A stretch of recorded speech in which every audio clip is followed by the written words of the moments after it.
ಒಂದಾನೊಂದು ಕಾಲದಲ್ಲಿ ಹಸಿರಾದ ಜಂಗಲ್ನಲ್ಲಿ ಮಂಜು ಎಂಬ ಚಟುವಟಿಕೆಯ ಕೋತಿ ವಾಸಿಸುತ್ತಿತ್ತು. ಮಂಜು ತುಂಬಾ ಚಪಲ, ತುಂಬಾ ಚಟುವಟಿಯ ಕೋತಿ. ಅದಕ್ಕೆ ಜೇನು ಹನಿ ಅಂದ್ರೆ ಜಗತ್ತಿನಲ್ಲೇ ಅತ್ಯಂತ ರುಚಿ ಆಹಾರ. ಒಂದು ದಿನ ಮಂಜು ಮರದ ಎತ್ತರದಲ್ಲಿ ದೊಡ್ಡ ದೊಡ್ಡ ಜೇನುಗೂಡುಗಳನ್ನು ನೋಡಿತು.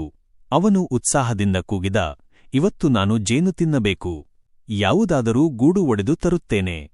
ಮಂಜು ನಿಧಾನವಾಗಿ ಮರಕ್ಕೆ ಹತ್ತಿ ಗೂಡಿನ ಹತ್ತಿರ ಹೋಗಿದ. ಆದರೆ ಜೇನುಗೂಡು ತುಂಬಾ ದೊಡ್ಡದು ಹಾಗೂ ಜೇನುನೊಣಗಳು ತುಂಬಾ ಕಿರಿಕಿರಿಯಾಗಿದ್ದವು. ಮಂಜು ಗುಪ್ತವಾಗಿ ಕೈ ಚಾಚುತ್ತಿದ್ದಂತೆಯೇ ಗೂಡಿನಿಂದ ಒಂದು ಜೇನುನೊಣ ಹೊರಬಂದಿತು. ಅದು ಮಂಜುವನ್ನು ನೋಡಿ ಹೇಳಿತು, ಏನ್ ಮಂಜು, ನಿನಗೆ ನಮ್ಮ ಜೇನು ಬೇಕಾ, ಆದರೆ ನಮ್ಮನ್ನು ಕೇಳದೇ ಬೇಕಾ? ಮಂಜು ಹೆದರಿಕೊಂಡು ಮರದಿಂದ ಕೆಳಗೆ ಜಾರಿಬಿತ್ತು. ಆದರೆ ಜೇನುನೊಣಗಳು ಹಿಂಬಾಲಿಸಲಿಲ್ಲ. ಮಂಜು ಯೋಚಿಸಿತು, ಸರಿ, ನಾನು ಶಾಂತಿಯುತವಾಗಿ ಕೇಳುತ್ತೇನೆ.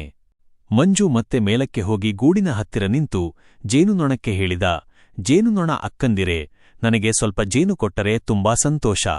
ಜೇನುನೊಣಗಳ ರಾಣಿ ಹೊರಬಂದು ನಗುತ್ತಾ ಹೇಳಿತು, ಮಂಜು, ನೀನು ಕೇಳಿದಕ್ಕೆ ಕೊಡ್ತೀವಿ. ಆದರೆ ಒಂದು ಸಹಾಯ ಮಾಡೋಕೆ ಸಿದ್ಧನಾ?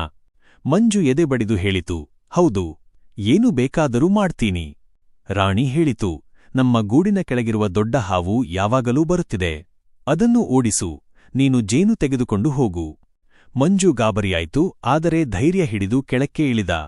ಹಾವು ಬರುವ ದಿಕ್ಕಿನಲ್ಲಿ ದೊಡ್ಡ ಎಲೆಯನ್ನೂರು ಕಬ್ಬಿಣದಂಥ ಶಬ್ದ ಮಾಡುತ್ತಾ ಕಿರಿಕ್ ಕಿರಿಕ್ ಅಂದ. ಹಾವು ಭಯಪಟ್ಟು ಓಡಿಹೋಯಿತು. ಜೇನುನೊಣಗಳ ರಾಣಿ ಸಂತೋಷಪಟ್ಟು ಮಂಜುವಿಗೆ ಒಂದು ಚಿಕ್ಕ ಜೇನು ಬಾಟಲಿ ಕೊಟ್ಟು ಹೇಳಿತು, ಧೈರ್ಯ, ಬುದ್ಧಿ, ಮೌನ ಇವುಗಳೆಲ್ಲ ನಿನ್ನಲ್ಲಿದೆ. ಇದು ನಿನಗೆ ಬಹುಮಾನ. ಮಂಜು ಜೇನು ತಿನ್ನುತ್ತಾ ಹೆಮ್ಮೆಯಿಂದ ಕಾಡಿನಲ್ಲೇ ನೃತ್ಯ ಮಾಡಿ ಹಾಕಿದ. ಆ ದಿನದಿಂದ ಮಂಜು ಅರ್ಥ ಮಾಡಿಕೊಂಡ, ಹಿಂಸೆ ಬಿಟ್ಟು ಕೇಳಿ ಕೇಳಿದ್ರೆ ಕೆಲಸ ಸುಲಭವಾಗುತ್ತದೆ.